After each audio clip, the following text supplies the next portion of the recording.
ƙungiyoyin matasa na kira ga al'ummar jihar da su guji ɗaukar doka a hannunsu ta hanyar ramuwar gayya.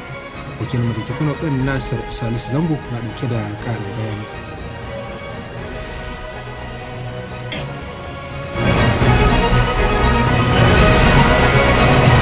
Suna kyamar baki, suna kyamar kasancewa tarayyar turai ƙasa guda.